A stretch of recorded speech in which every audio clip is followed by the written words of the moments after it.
driving is their livelihood. They rely on it to exist. A policy like that would send thousands into homelessness. Mondays with Mike.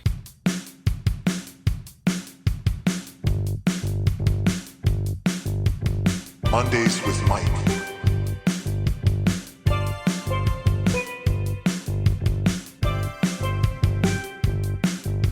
Mondays with Mike.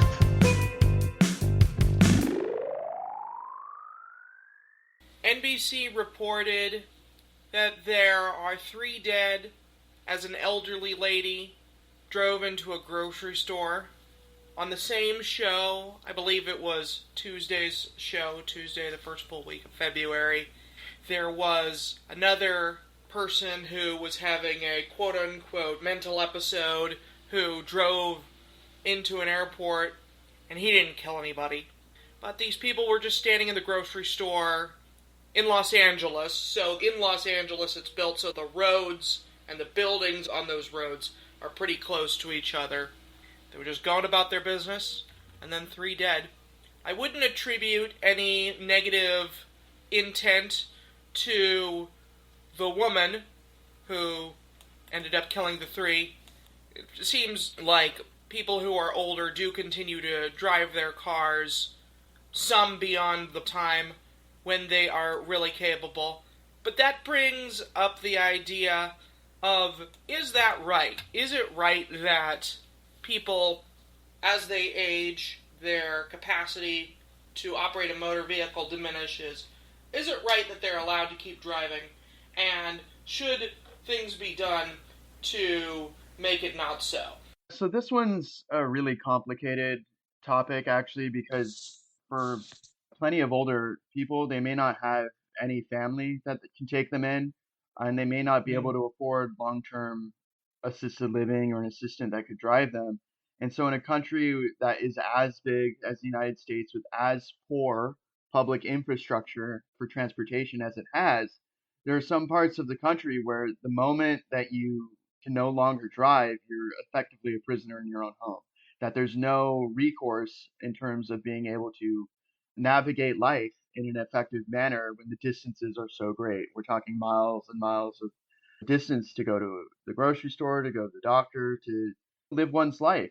The whole drama here, the tragedy of this, is that yes, as the US population gets older, with the baby boomers being I think it's the largest generation of retirees ever in US history, is what's going to happen. There's going to be more incidents of this, that it's not always such an easy thing to be able to figure out the limits of one's mental faculties of vision, hearing, of being able to discern what one sees in front of oneself as they're navigating life. And especially with age, it's such a tricky subject because some people can age just fine. They'll have clear vision, be able to be alert and active right till the end. But there is some subset of the population of the elderly that have various mental diseases, right? Dementia, Alzheimer's, and detection, unfortunately, in the United States isn't necessarily as good as it could be because we have such a stratified healthcare system that some people have access to healthcare in a reliable manner where the signs can be seen and they can be tested and receive treatment. Some don't. And the problem that arises, especially for a topic like this, is that for a not insignificant number of people in the country, driving is their livelihood, right? So they're truck drivers, they're delivery drivers, they drive for any number of reasons why someone might drive, they rely on it to exist. And so if there's no recourse, not being able to drive anymore, effectively what's going to happen is that a policy like that would send thousands, if not hundreds of thousands, if not millions of people into homelessness. They would lose their home. They would lose their ability to survive in the world, because it's not like there's a huge number of employers itching to hire 70-year-olds, 80-year-olds, 90-year-olds, that there is a documented trend in the United States of ageism with hiring. This goes back to, remember when I was talking about how the government can function as an employer of last resort, that it can function as an employer that, for all of its faults and how little sometimes the government can pay, one upside of government work is that it's legally required in a very absolute way not to discriminate against people based on the basis of anything, gender, religion, age, and that the government for the longest time, I'm not so sure with this administration, but for a very long time, took that obligation seriously. That's how you end up with park rangers who are well into their 80s and 90s, where as living history, who work as guides, or you have people in the judiciary that are way older than most people are before they retire. There was, I think, a judge who was 96, and they were trying to figure out a way to ask her essentially retire, please. Like Mhm. the judge said, no, if I'm competent to do this job, you're gonna have to give a reason to kick me out. I can do the job. It's a job for life. There's no mandatory term limits to kick out a judge. So, anyways, going back to the question, should there be more effort to ensure that people who are not in full possession of their mental faculties are not behind the wheel of a car? Absolutely. There should be. It poses a real danger both to themselves as drivers, but also to others. Because remember, a car can function as a weapon, advertent or inadvertently, as we saw here with this grocery store story. That say it was Mhm. a car accident, the question becomes then, was the driver of the car who hit the car having some kind of problem, or was the response time of the individual who was in the car that hit the grocery store slower or diminished in any way in terms of being able to avoid hitting the store? And that's the big question I had when I read this story was that yes, accidents happen, but responding to an accident is part of being a driver of a car. Is do you turn? How fast can you turn? How readily can you identify where to exit? These Mhm. things matter a great deal when you're talking about of a matter of seconds between hitting something and not hitting something, right? If there was any kind of ability to move the car to accelerate it in a direction that wasn't the grocery store, was that opportunity lost because of the diminished reaction time, physical ability? These are all questions that I think should be asked, that there should be a very real investigation into this to see what exactly happened. As with all car accidents, with all major car accidents, they do it for plane crashes, right? They do a huge, robust investigation. Same deal here. There should always be an investigation to see if it was mechanical failure for the car, if Mhm. there was a human element. But to the question of whether it should only be based on age, no. So for that mental health crisis story, there is a real problem in the United States of not having enough access to mental health resources, period, for everybody who interacts with the healthcare system. And part of that is just simply a function of there's not enough doctors that specifically study and practice this particular kind of medical field. There's just not enough. And that goes back to, remember, we were talking about how there's a limited number of medical licenses that are given out in the country. Yeah. When you have a limited amount of medical licenses and a very high barrier to entry to study in the medical profession, the amount of money it takes in terms of student loans creates really real incentives on the part of doctors to not pursue less lucrative professions if they can, right? That to Mhm. pursue specializations that will, at a minimum, make enough money to pay back the student loans and to afford a life more than scraping by, right? Nobody spends, I think it's what, 8 years in addition to a BA pursuing becoming a doctor just to not make enough money unless they're saints. There's some out there that they do Yeah. it for the love of the game, right? That they're studying for the very real purpose of just helping people, period. And there's Yeah. those that study who can afford it outright because they come from wealthy backgrounds or they receive scholarships or something that make it so that they can practice for much less money. Mhm.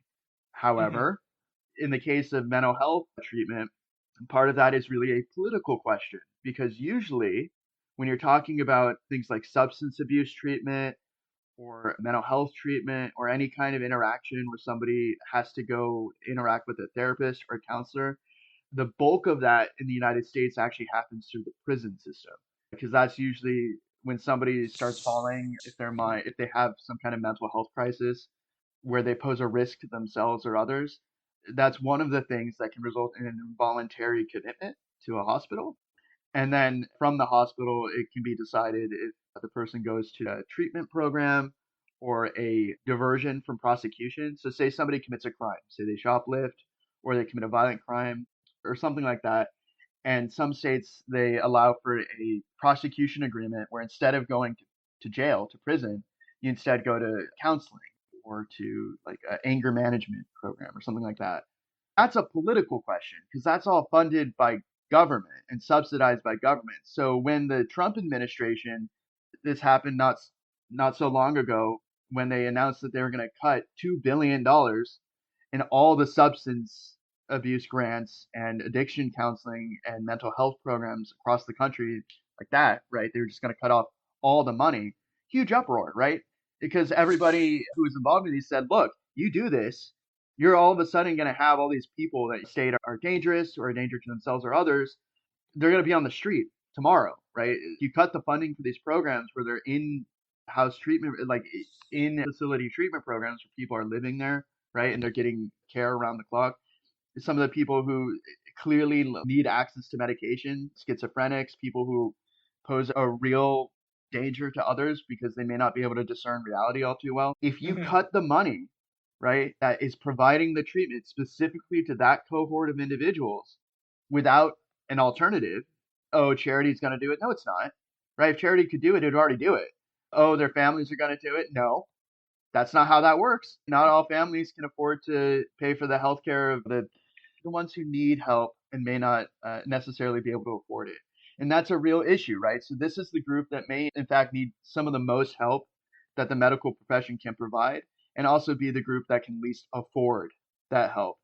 Why is it the group that can least afford that help? It turns out that if somebody has mental health issues such that they're unable to secure gainful employment and to stay in that job, it becomes really problematic for them to afford, I don't know, health insurance or private health access. Because remember, for a long time, not all health insurers even covered mental health treatment, that it wasn't guaranteed. This actually matters for one of the later topics we're talking about. But the point is that in the absence of something like a universal healthcare program where everybody is allowed access to healthcare, period, no matter what, if they can afford it or not, what you have is cracks in the system. You have a stratified society where you have this sort of permanent underclass that cannot afford to get treatment, but cannot use the tools available in society to pursue an income that would allow them to get treatment. If an employer has discretion in who they employ, and they find out that somebody, for whatever reason, has difficulty communicating, can't maintain eye contact, can't maintain focus, right? And they in an option between two candidates, one who can talk in a cogent, clear manner and can receive instruction and follow that instruction versus somebody who won't. In that kind of environment, who's the employer going to choose? They're going to choose the one who they think will actually be able to do the job because it's very expensive to train somebody, onboard them, keep them around in a job. This is super important for any job that requires licensure, any job that requires testing, any job that requires any level of responsibility over money or people or any kind of level of scrutiny into the job above and beyond can show up, can you breathe, can you understand basic instruction and do the job. That requires a level of mental stability that not necessarily everybody has in the United States.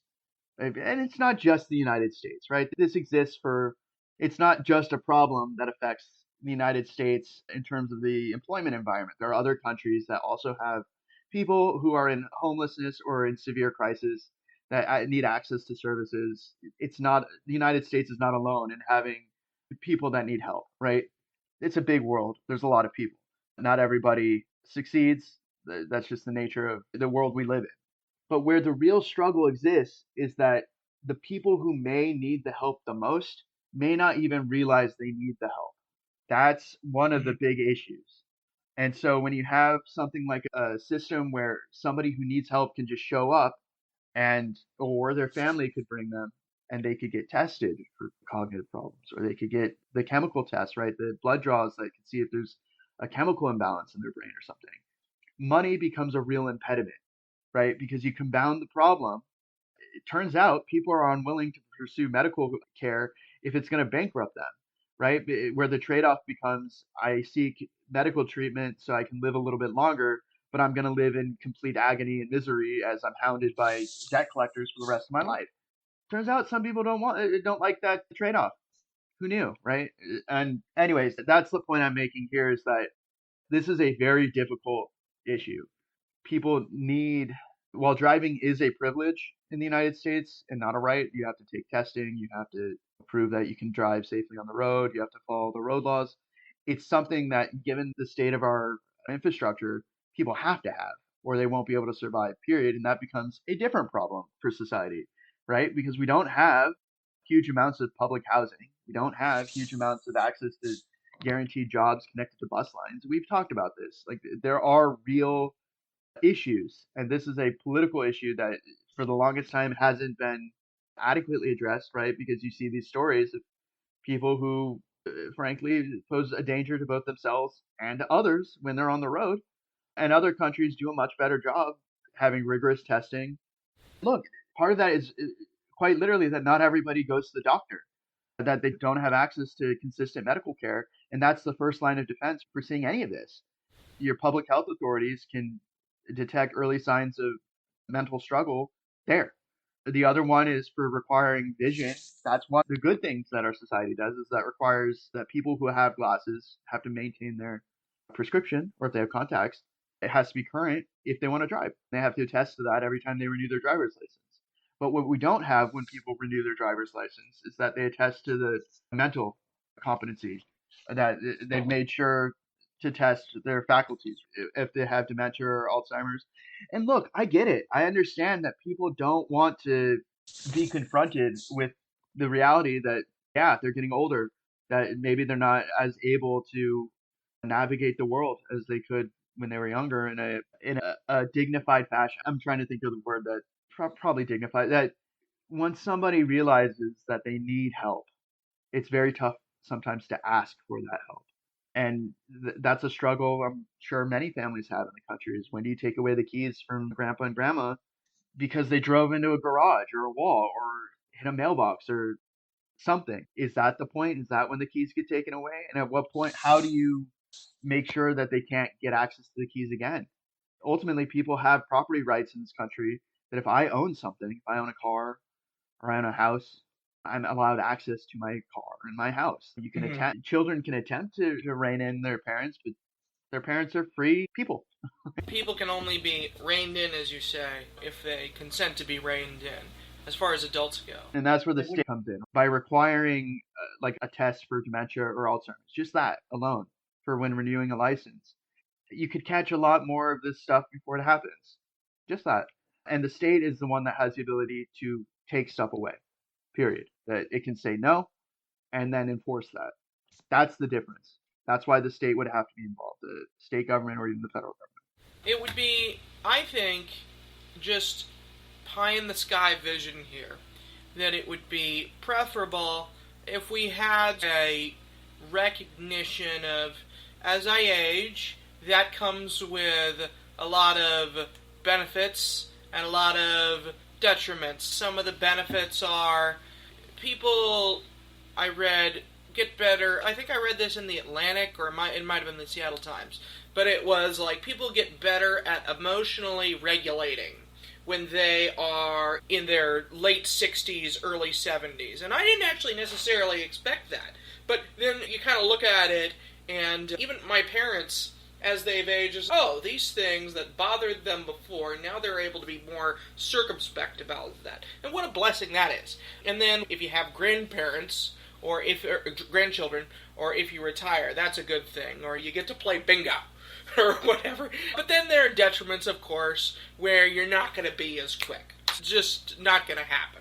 Who starts the startup companies? Who does the big innovations? Usually it's the 20s and 30s. Older people can punch it, but it does diminish. And so, if there could be like a grateful celebration of life, but also like a life transition of, okay, maybe I'm able not to like own a car, or I'll only take my car in these areas where I know it very well, or I'll just drive around town, because you hear about a lot of cars on sale, and it was just a grandma, she just drove it around town. And is that true? Is that false? If it's a car salesman, I don't know, but it would be nice if it was. But that's an idealized vision of mine. And the brutal reality, by brutal, I just mean concrete and difficult and just the facts. I don't mean like brutal like a despot. The facts of bare reality appear in this case to be that the old, of course, by driving, and there are those who can do it just fine. Like, I was very happy that my grandfather was able to drive the car until the last week of his life. That's not what got him. Heart disease got him.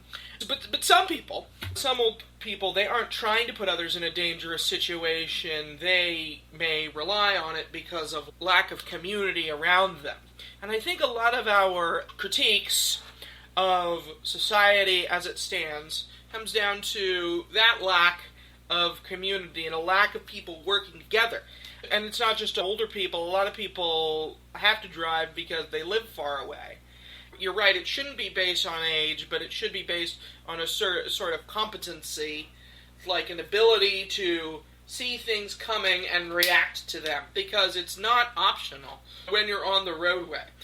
I often analogize, I often find myself like at my desk daydreaming as like, I could analogize my present situation to this metaphor. It's something I do frequently. If I ever do that on the roadway, I snap out of it like in 2 seconds. No, you cannot analogize. Your job is to pay attention to the road in front of you. And it's not optional, but it's made mandatory that most people at least keep doing it because you're right, there's not the public transit. So I hear of the term war on cars. An invention starts as a luxury, but then gradually it becomes more and more of a necessity. And the car has, to not a total degree, but to a great degree. If the requirements for driving get ratcheted up slowly and gradually, and giving allowance to people, who don't have the resources at this time, and getting more development on the bus lines, if it gets ratcheted up very slowly, then a war on cars, is that necessarily a bad thing? Like, it shouldn't be like, oh, we're taking your car away. No. So war on cars, probably not the best word for it, but it does evoke we're too reliant on the car here. Look at suburbia. We've done it, and we need to back out of it slowly. And I guess last of all, I just think of how I took German in high school, and they said, oh yeah, it's a lot harder to get a driver's license in Germany. You gotta go to school for 4 to 6 months. And I'm wondering, in the places where you have to go to school for longer, or do training for longer to drive, whether that will result in fewer instances such as this. What do you think? So for the war on cars, I don't think that's practical. It's probably not going to happen. People like their cars. They like having it for transportation. And until we get something better, that's what we've got. What I do think there needs to be is a huge effort to incentivize improving cars or improving the technology for limiting road injury or death. So things like LiDAR or things like those breathalyzers where you can't start your car until you can prove you're not actually inebriated. Those are very helpful for reducing the likelihood of somebody getting into a car accident or causing a car accident. And I think that is a movement that should continue, of constantly improving road safety technology and reducing injury. I looked into what you're asking about. Is it safer in places where they make it like a whole of country effort to reduce road injury? The answer to that is yes. There was something called Vision Zero that started in Sweden, and it's moved to many other countries. And they have a documented reduction in the total number of road injuries compared to their total population. Even as more cars went on the road, there were less people dying compared to other places in the world. In particular, Sweden, Norway, Japan, they have significantly lower amounts of road injury compared to other parts of the world. And it's because the amount of requirements that are put in place to stop someone from even being able to drive a car are considerable. You pay a lot of money. You have to take a lot of tests. You have to, and for places like Norway, you have to drive in multiple types of road conditions, right? So ice and snow and rain and there's all sorts of things that are put into place. But it's not just the license requirements. They also have speed fines. We're talking way higher than other parts of the world, such that the incentive is just not to engage in unsafe driving practices, period. Do I really want to risk it? The answer is, for a lot of people, no.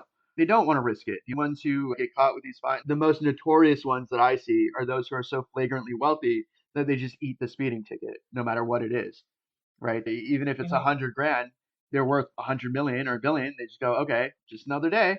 That's not the case for everybody. Not everybody's a millionaire or a billionaire. And so there are real incentives within the system to deter unsafe driving practices, speeding, driving in an unsafe manner. When it's a whole of country effort, everybody's on the same page. They all understand this is what I have to do in order for me to be able to drive a car or to continue driving a car. That is a difference. That's leadership, right? That's where they create values from the top. And part of the issue in the United States is that our system is segmented, right? That it's stratified. You've got states that have different requirements, and there's no unified vision of what exactly is enough or when exactly is enough for requirements of when you can remove someone's driver's license. For example, some states have extremely strict DUI punishments and penalties for DUI. Other states, just by virtue of the fact that they have a significantly higher number of people who commit DUIs, they have a little bit more leniency in the amount of time someone can get a DUI before they are required to pass a breathalyzer every time they use the car or before they get their license suspended. Part of the issue is indeed cultural and political, right? That there is a certain laxity on the part of some areas of the country that don't view these issues as seriously as other parts of the country. You see this distinct difference in terms of the statistics of where the most road injuries happen, where the most deaths occur. And a lot of it has to do with a commitment to safety and security. Look, all of this, unfortunately, or fortunately, depends on how you look at it, requires government regulation, requires the political will to put into place rules and policies that people will follow. And they follow because of the fact that they have to or they can't drive a car. But yeah, no, I was looking through the data, and Japan, Norway, Sweden, there's a whole bunch of countries where they have much higher requirements in place, way lower road injury. It's not even close. Some countries are not as diligent. India and China have a very high number of, just in absolute numbers, they have more people who die from road injuries than the United States in any given year. And I think that's a function of the fact that these countries have considerably more people, right? They've got, I think it's what, China and India have 3 times, 4 times as many people as the United States. So if you got a lot more people, you got a lot more people driving cars on the road, right? When a country has a middle class that's as big as the population of the United States, well, a middle class means that you can afford some of the more expensive stuff in life, like a car. A lot of this is very much value driven, right? Do we value reducing human deaths or don't we? Because all countries accept the trade off of the fact that cars are dangerous. Otherwise, there wouldn't be so many injuries every year from road injury, right? Over 1 million deaths a year from road injury worldwide. There wouldn't be that many if the trade off didn't exist, where the trade off is in order to have a more productive, more connected society of people driving vehicles from place to place so that we can communicate and talk and live life in a more connected fashion, we take on everyone a certain level of risk, right? That there's the risk that pedestrians will get hit by cars, there's the risk that cars will hit each other, there's the risk of mechanical failure. There's a whole list of risks that societies take on that they don't have to, they choose to, right? I'm sure that the incidence of road injury is also lower in places like Japan in particular because they have a very good public transportation infrastructure. They're notoriously famous for being on time, like to the second for some of these trains in terms of how much of a focus there is on not just like having the transportation options, but having those options be so efficient that you could time your alarm clock to it, right? If I need to be Yes. somewhere at 9 a.m. and I get the train at 8 a.m. and it's going to take 45 minutes, I will get there. Or so frequent, if it's 5 minutes each, then it's probably yeah. The issue with the United States, and this is a big issue, is that we may have buses and trains and planes, but we also have, not everywhere, but there is a reputation in the United States of delays or stuff being slow or not showing up on time. And that really is, and I'm not kidding on this one, a political choice, right? We could be more like Japan. We could have a real effort of investing in a serious commuter driven transportation system everywhere. Every major city have trains that are high speed rail that are only that, and they go from New York to LA in I don't know how long it would be, like 10 hours. It would be a while, but we don't have that. We've talked about this that Amtrak shares the rail with cargo transport, which limits your ability to one, get as many people as you possibly could from point A to point B, but also leads to things like delays, right? If you're sharing the rail with things that take time to load and offload cargo, that's time that could be spent moving people, and we're not. Period. That's just the facts. Our over reliance on things like airports and air travel instead of that, we've seen what happened this last year and a half. There's not enough air traffic controllers, right? The government isn't hiring enough or training enough. Why aren't they hiring enough or training enough? That's a political choice. That's a choice that was made a while ago, as we spoke about, where they could have invested the resources to do that. They had the money. They just chose not to because it's, oh, we're going to be just fine. Nope, we're not fine. We need more air traffic controllers. Yeah, there's this video game, something like OpenTTD. It's about trains, planes, and buses. And boats, but I've never built any boats in that one. And a great strategy when you get started is to just plop down a bunch of airports, because it's easy comparatively to rail to set that up. You get money immediately. But as time goes on, actually, the rails are more profitable, and you care about profit in that game. But just with a train, the amount of energy required to move a given amount of weight is quite low.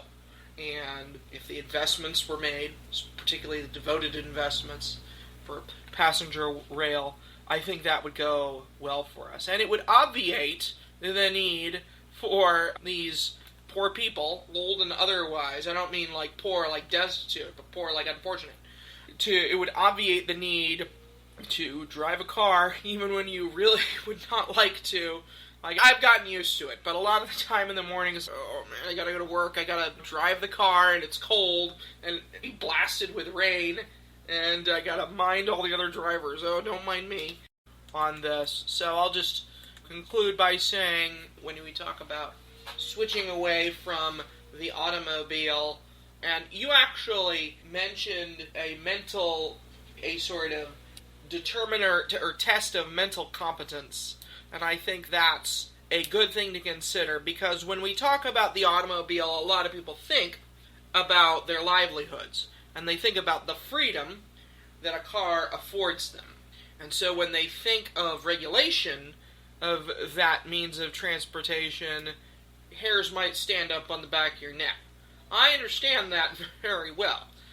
But what I would urge people to direct that toward would actually be just care for one's own livelihood and one's own safety, and the number of things that one can accomplish and the number of places that one can go with ease and in safety and without great consideration and worry. Because a car payment can cost a lot. And you might own your car, and that's great. But car repairs can cost a lot. And car insurance does cost a lot. So, I just think it's time for a great reconsideration of the USA's love affair, to use an old term from the 90s, with the automobile. Look, people who drive people for a living have to take tests of competency in their licensure requirements. So bus drivers, trains, planes, boats. I'm not so sure why we don't have the same or similar expectation for people who drive themselves. And I guess I understand that it's just a function of not everyone has access to the healthcare options, and that may be an impediment, right? But if society can create a way where everybody could get tested at cost or free, then the only impediment would just be a political one. It would just be the lack of political willpower to do this, because the older constituencies vote more and would most likely be adamant about not wanting to be subjected to dementia screenings or Alzheimer's screenings. Because again, there's a level of embarrassment at the idea that I think I'm fine, but maybe The reality is different from what one thinks. That's the whole point of needing these tests, is that there has to be some kind of objective standard that we can utilize to create better safety on the roads. Because what we don't want is that old joke, I'd rather die in my sleep like my grandpa did than screaming in terror like his passengers, right? The whole point, do you understand the idea that we don't want to get to a point where the people who are driving the vehicles are so old that they may die in their sleep while driving? There has to be a point. There has to be an objective standard in which we as a society agree maybe we need to actually make a real effort to ensure that people are in possession of their mental faculties while they're on the road, right? Especially as we move towards things like self-driving cars or automation or AI or whatever. At the end of the day, if somebody owns property, even if their property is driving through automation, the person ultimately responsible is still the one who owns the car or owns the property, right? If you flick on the self-driving, you still have to pay attention in case of an emergency or in case of a malfunction or if something stops working. I don't like the idea of there being no backup plan or emergency brake for something like a self-driving car. You always need to be vigilant, right? Because we ultimately all have a responsibility to each other to try to be safer, better, more responsible drivers. And this is a facet of that to be more responsible as a society, we need to have avenues to limit effectively people who are driving that frankly shouldn't be if they can't discern between here and there. If there's real difficulties of being able to see, that exists. We have vision requirements in terms of prescriptions and ensuring that you have the ability to see, but we don't have as strict standards for the ability to comprehend what you're seeing.